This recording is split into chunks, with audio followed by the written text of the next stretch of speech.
Welcome to Kenton's videos. Enjoy the video. You'll start by locating the app before uninstalling.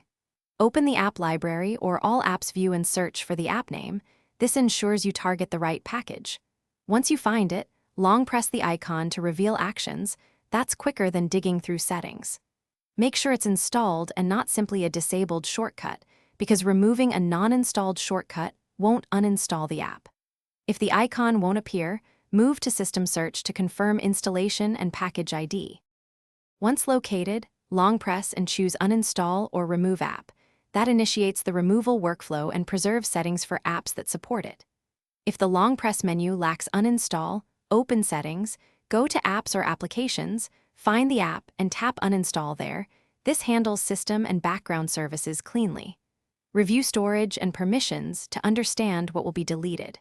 Confirm the uninstall and watch for prompts to remove associated data. This prevents orphan files. Finish by restarting the device to clear residual processes and ensure the app services stop.